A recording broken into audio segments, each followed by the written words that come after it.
8 h du matin, autoroute du Sud. Les gendarmes viennent d'être appelés par un chauffeur routier, victime d'un braquage sur une aire d'autoroute. Apparemment, les malfaiteurs n'en sont pas à leur coup d'essai. Voilà. Alors, ce qu'on appelle les lumières, si vous voulez, c'est ça. Ça c'est quoi là? Ça c'est la lumière.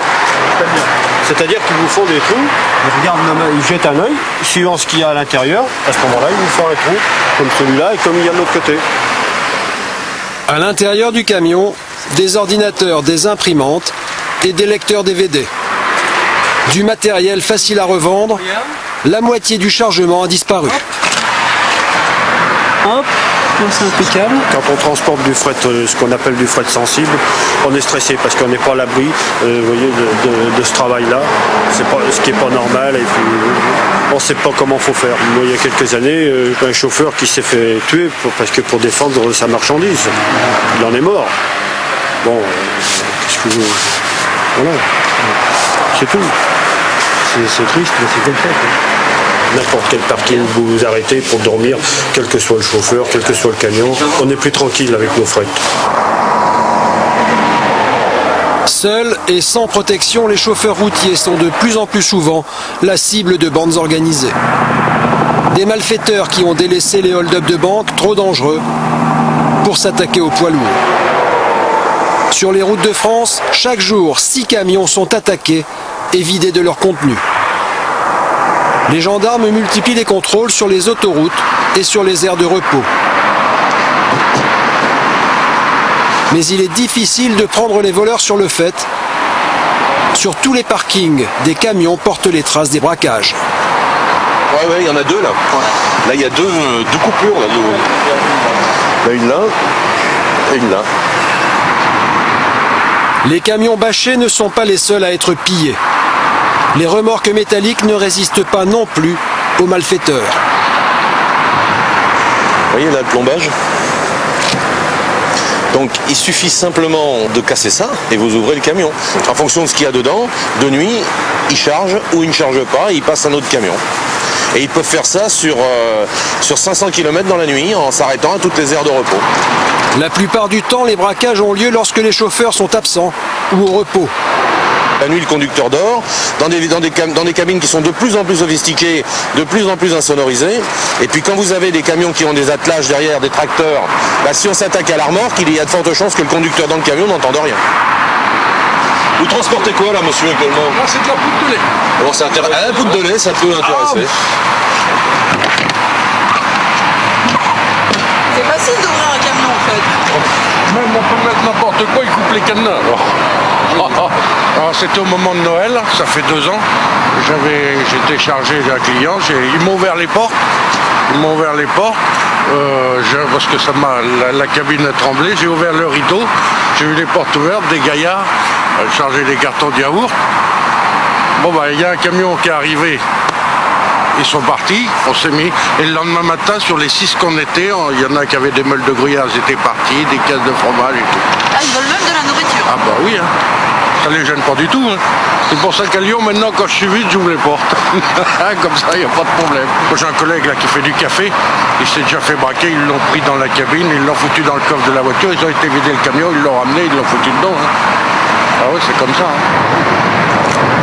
Les braqueurs n'agissent pas toujours au hasard. Bien souvent, ils connaissent la nature du chargement transporté dans les camions. Ce qu'il faut savoir, c'est qu'il y a énormément d'informateurs à l'intérieur des sociétés, des implants comme on appelle, pour renseigner ensuite l'extérieur. Donc là, c'est vraiment organisé. On place quelqu'un dans la société, que ce soit un cariste, que ce soit un chef de quai ou même un chauffeur, pour simplement avoir du renseignement sur ce qui est chargé, ce qui va partir tel jour, telle heure. Des informateurs qui travaillent dans des entrepôts qui ressemblent à celui-ci, situés dans la région parisienne. Ici, la marchandise est stockée avant de partir dans les camions. Dans ce hangar, des millions d'euros de matériel destiné aux grands magasins et aux supermarchés. Cet homme est livreur, appelons-le Jean-Pierre. Il est au courant de toutes les marchandises qui transitent dans ce genre d'entrepôt. Il y a tout, c'est la vente de Alibaba ici.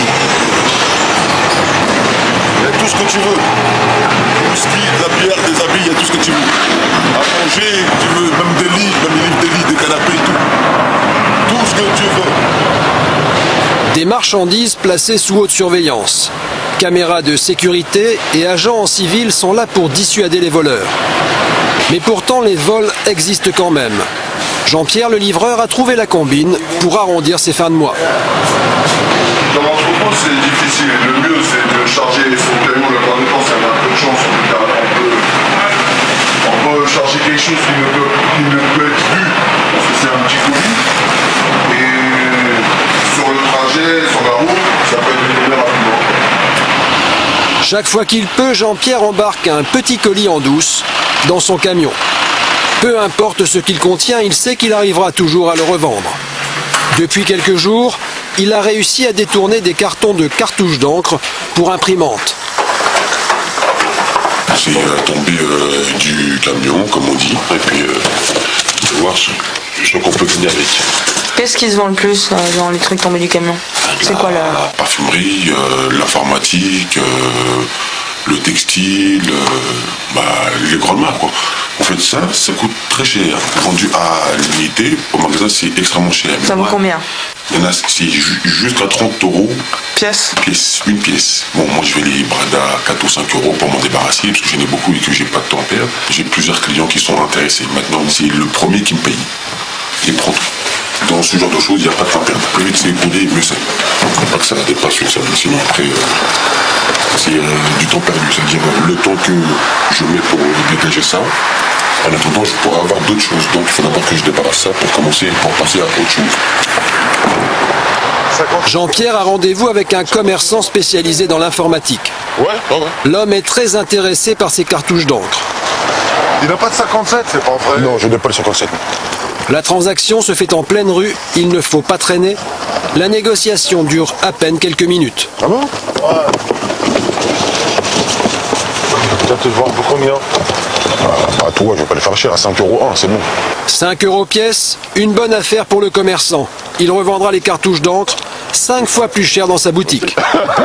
Mais aux yeux de la loi, il est considéré comme un receleur et il encourt 1 an de prison et 400 000 € d'amende. C'est mon numéro, tu lui dis que tu m'appelles, ok? Bon, allez, salut. Chez les transporteurs, ces trafics sont pris très au sérieux. Dans cet entrepôt, un des plus gros de la région parisienne, 9000 colis transitent chaque jour. Ici, pour éviter les tentations, on cache aux employés la nature de la marchandise. Et les produits sensibles sont protégés dans une pièce ultra sécurisée. Jean-Jacques Richard, président de la commission de sûreté du transport routier, nous y emmène. Donc là, nous rentrons dans la zone sécurisée. Dans cette zone sont stockés des produits hautement sensibles. Un exemple, ce sont des ordinateurs portables.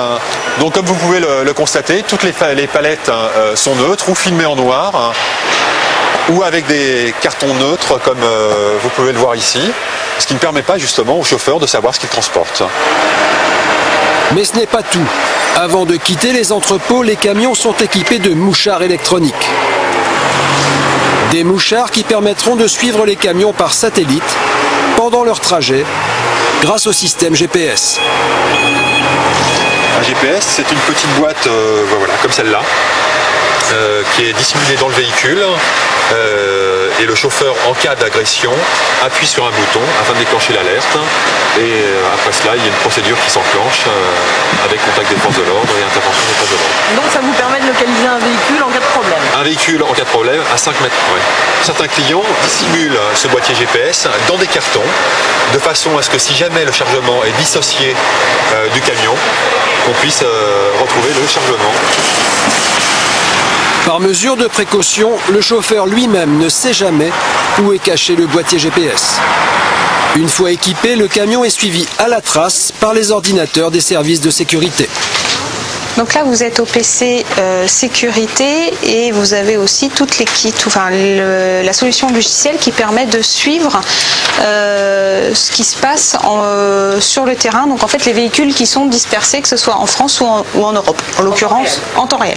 Donc nous avons un livreur qui est parti ce matin de Pavillon-sous-Bois dans le 93 et qui doit suivre cet itinéraire-là, donc l'itinéraire en vert.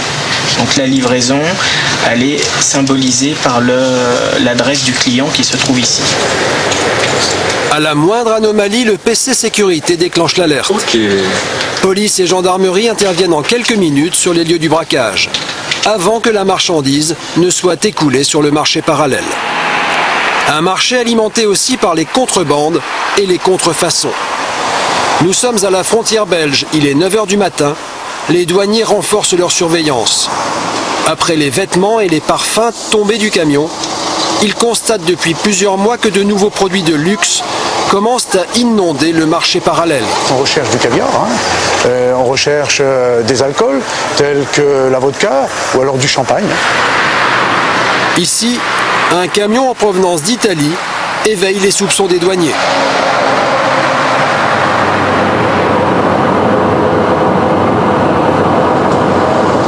Le chauffeur transporte des bouteilles de vin mais aussi plusieurs centaines de cartons douteux qui sont immédiatement saisis et entreposés dans un hangar.